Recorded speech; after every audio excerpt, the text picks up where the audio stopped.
ବଢ଼ିଆ କଥାଟେ କହୁଛି ଶୁଣନ୍ତୁ।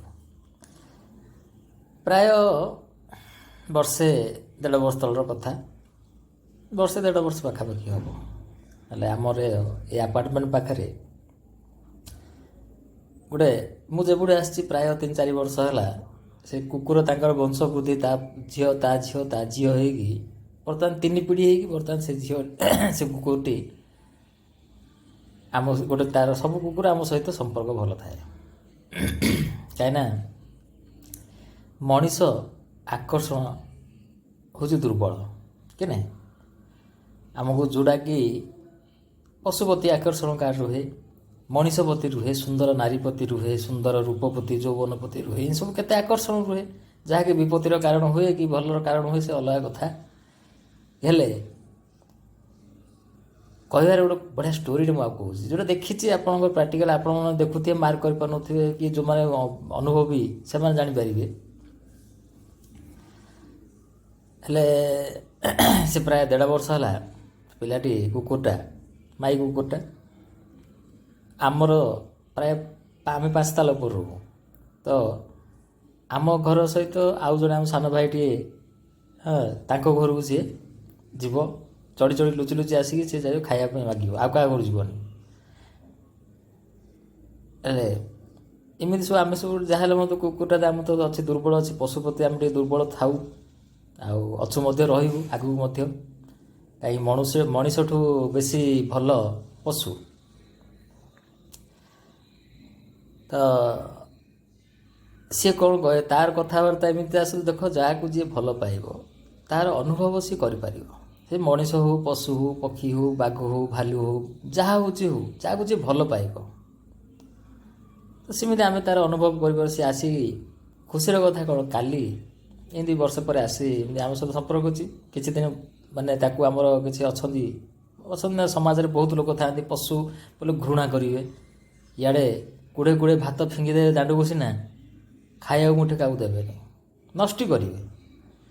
ତ କୁକୁର ଆମର ନଷ୍ଟି ଜିନିଷଟାକୁ ଖାଉଛି ନା, ପରିବେଶକୁ ସେ ସୁରକ୍ଷିତ କରୁଛି। ହେଲେ ସେ ଲୋକମାନେ କିଛି ଜାଣିପାରୁନାହାନ୍ତି କି ପରିବେଶ ଖାଲି ସେମାନେ ହିଁ ସୁରକ୍ଷିତ କରି ରଖୁଛନ୍ତି, ଆଉ କିଏ ରଖୁଛନ୍ତି? ମଣିଷ ହିଁ କିଛି ହୀନ ଆଉ ପ୍ରକୃତିର, ନୀଚ ପ୍ରକୃତିର ମଣିଷମାନେ ଅଛନ୍ତି ସଂସାରରେ। ଆଖପାଖ ଆପଣଙ୍କର ଆଖପାଖରେ ଥିବେ ମଧ୍ୟ, ଦେଖିବେ କିଏ ଦେଲେ ସହିପାରିବେନି କୁକୁର ମାଙ୍କଡ଼କୁ, ପଶୁକୁ ଟିକେ କାରଣ ଟିକେ ଖାଇବା ଦେବା, କି ପକ୍ଷୀ ଟିକେ ମାନେ ଚାଉଳ ପତ୍ର ଟିକେ ଦେଇଦେବ, କ'ଣ ହେବ? ହେଲେ ସେ କିଏ ମାନେ ବଡ଼ କଷ୍ଟ ହେଇଯିବ ସମସ୍ତଙ୍କୁ। କିଛି ଲୋକଙ୍କ କଥା କାହିଁକି ତାକୁ ଦେଉଛ? ତ ଏମିତି ଆମର ବି ଆପାର୍ଟମେଣ୍ଟ ପାଖରେ କିଛି ଅଛନ୍ତି, ବଡ଼ ଡେଞ୍ଜର ହେଲା। କଂକ୍ରିଟ ପାହାଡ଼ ମାନେ କ'ଣ ଜାଣିଛ? କଂକ୍ରିଟ ପାହାଡ଼, ମଣିଷ ବି ସେମିତି କଂକ୍ରିଟ ବି ଅଛି। କଂକ୍ରିଟ ପାହାଡ଼ରେ ରହିଗଲେ ମଣିଷ ମଧ୍ୟ କଂକ୍ରିଟ ହେଇଯିବ, ଆଉ କିଛି ବୁଦ୍ଧି ବିଚାର କିଛି ଆଉ ରହିବନି, ନିଜ ସ୍ୱାର୍ଥ ଛଡ଼ା ଆଉ କିଛି ଦୁଷିବନି।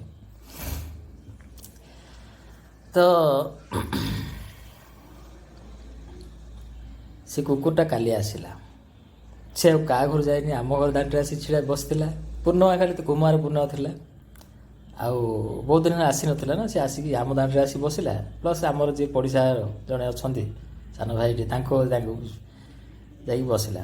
ଆକ୍ଚୁଆଲି ସେ ପଡ଼ିଶାରେ ଯିଏ ଅଛନ୍ତି ସିଏ ଆମଠୁ ବହୁତ, ମାନେ ସିଏ କହିବାକୁ ଗଲେ ସେ କୁକୁରର ସିଏ ମା' ବୋଲି ଭାବିବାର ଅଛି। ପିଲାବେଳେ ତାକୁ କାଛ କୁଟିଆ ହେଇଯାଇଥିଲା, ଛୋଟ କୁକୁର, ଦେଶୀ କୁକୁରଟା କାଛୁ, ସେ ଝିଅଟି ଆମର, ତାକୁ ସିଏ ପୁରା ମାନେ ହାତରେ ନିଜେ ଲଗେଇକି, ମାନେ ସିଏ ଆକ୍ଚୁଆଲି ମା' ରୂପ, ସିଏ ତାର ମାନେ ସିଏ ଆକ୍ଚୁଆଲି ମା'। ତ ତାକୁ ସେ ଆମ ଦାଣ୍ଡରେ ବସିବ, ତା ସହିତ ତାଙ୍କ ଦାଣ୍ଡକୁ ଯାଇକି ସେ ଜଗିଥିବ। ଆଉ ସେ ଝିଅଟି ଯେତେବେଳେ ତାଙ୍କୁ ତଳୁ ଧରି ଗଲେ ସେ ଯିବ, ନହେଲେ ଯିବନି। ତ କାଲି ସେ ଆସିଥିଲା, ପୂର୍ଣ୍ଣିମା ଥିଲା, ତ ସେ ପ୍ରେଗନେଣ୍ଟ ହେଇଯାଇଛି କି ନାହିଁ, ପ୍ରେଗନେଣ୍ଟ ହେଇଯାଇଥିଲା। ଆମକୁ ଆସି ଦେଖେଇଲା, ସେ ପେଟ ଶୋଇ ପଡ଼ିଲା, ପେଟ ଦେଖାଉଛି ମୁଁ ପ୍ରେଗନେଣ୍ଟ, ପ୍ରଥମ ଥର। ତା ଅର୍ଥ ଆଉ ଆଜି ଆସିନି, ପଳେଇଲା। ସେ ଆଉ ଥରେ ମୁଁ କହିଲି ତାକୁ, ମୁଁ ଗୋଟେ କାମ କରେ, ତୁ ଯା ତଳେ ଯା, ଆରାମରେ ତୋ ବଂଶ ଏଠି ବୃଦ୍ଧି କରୁଛୁ, କେଉଁଠୁ କ'ଣ ବାଡ଼େ ଯାଇକି ବୃଦ୍ଧି କରେ। ସେ ପଳେଇଲା।